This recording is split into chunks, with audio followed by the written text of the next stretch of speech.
இதுவரைக்கும் சந்திராஸ் கிச்சனை சப்ஸ்கிரைப் செய்யாதவர்கள் ரெட் கலர் சப்ஸ்கிரைப் பட்டனை ப்ரெஸ் பண்ணி சப்ஸ்கிரைப் பண்ணிக்கோங்க. கூடவே பக்கத்தில் இருக்கிற பெல் பட்டனை ப்ரெஸ் பண்ணுங்கள். எங்களுடைய அப்டேட்ஸ் உடனுக்குடன் உங்களை வந்து சேரும். Hi friends, welcome to Chandra's kitchen.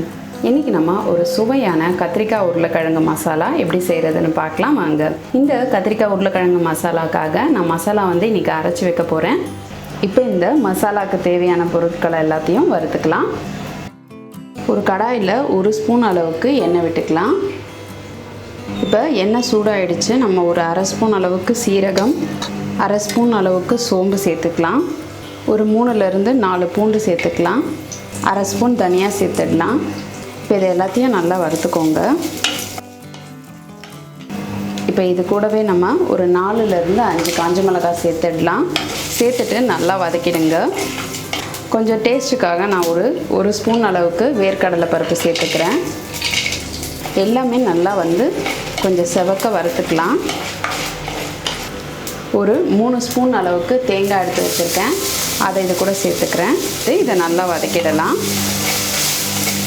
இப்போ இது கூடவே நம்ம வாசனைக்காக கொஞ்சம் கருவேப்பிலையும் சேர்த்துடலாம்.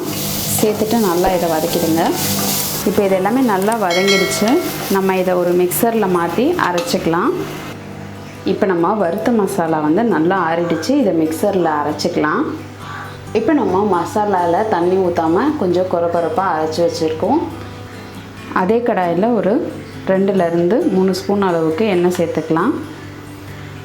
இப்போ எண்ணெய் சூடாகிடுச்சு. நம்ம ஒரு 1/4 ஸ்பூன் சோம்பு, 1/4 ஸ்பூன் சீரகம் இதோடு சேர்த்துக்கலாம்.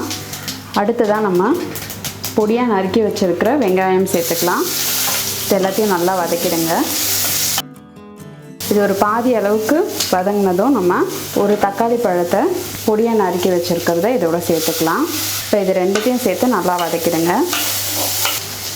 இப்போ வெங்காயம் தக்காளி ஓரளவுக்கு வதங்கிடுச்சு. 2 பிஞ்ச் அளவுக்கு மஞ்சள் தூள் சேர்த்துக்கலாம். சேர்த்துட்டு நல்லா வதக்கிக்கோங்க. வெங்காயம் தக்காளி ஓரளவுக்கு மசீரா மாதிரி வதங்கும் பொழுதே நம்ம கத்திரிக்காவை நறுக்கி வச்சுருக்கிறத சேர்த்துக்கலாம். நான் இதுக்கு பச்சை கத்திரிக்காய் எடுத்திருக்கேன். இதை நறுக்கி வச்சுருக்கிறத சேர்த்துட்டு இதோட நல்லா வதக்கிடுங்க. இந்த வறுவலுக்கு தேவையான அளவு உப்பு சேர்த்துக்கலாம். உப்பு சேர்த்து நல்லா இதை வதக்கிக்கோங்க. இப்போ கத்திரிக்காய் பார்த்திங்கன்னா நம்ம வெங்காயம் தக்காளியோடு சேர்த்து வதக்கும் பொழுதே நல்லா வதங்கிடுச்சு. இதோட கலர் சேஞ்ச் ஆகிட்டு வருது. இப்போ நான் இது கூட வேக வச்ச உருளைக்கிழங்கை கட் பண்ணி சேர்த்துக்கிறேன். இப்போ இது ரெண்டும் சேர்த்து நல்லா வதக்கிக்கோங்க. சிம்மில் வச்சு வதக்கிக்கோங்க. அப்போ உங்களுக்கு அடி பிடிக்காது. இப்போ உருளைக்கிழங்கும் ஓரளவுக்கு நல்லா வதங்கிடுச்சு. இப்போ நம்ம அரைச்சி வச்சுருக்க மசாலாவை இதோடு சேர்த்துக்கலாம்.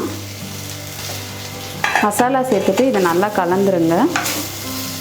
இந்த மசாலா சேர்ந்துட்டு நம்ம கலந்து விட்டுட்டு கொஞ்சம் போல் இது கொதிக்கிறதுக்காக தண்ணி சேர்த்துக்கலாம். இப்போ நம்ம ஒரு 1.5 டம்ளர் அளவுக்கு தண்ணி சேர்த்துருக்கோம். இந்த கத்திரிக்காயும் உருளைக்கிழங்கும் இந்த மசாலாவோடு சேர்ந்து கொஞ்சம் கொதிக்கட்டும். அப்போ தான் இதில் அந்த காரம்லாம் இறங்கும். இப்போ லைட்டாக கொதிக்க ஆரம்பிச்சிருச்சு. நம்ம இதை கலந்து விட்டுடலாம். இது சாதத்துக்கு, சப்பாத்திக்கு, அதுக்கப்புறம் தோசைக்கு நல்லாயிருக்கும்.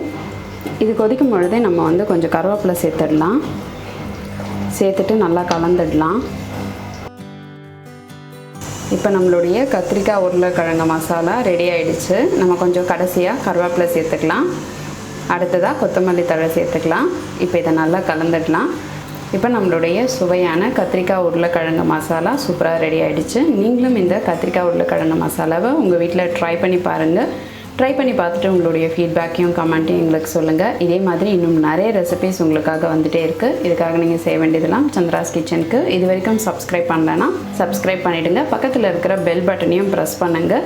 நான் இன்னொரு சுவாரஸ்யமான ரெசிபியோடு உங்களை சந்திக்கிறேன். நன்றி, வணக்கம்.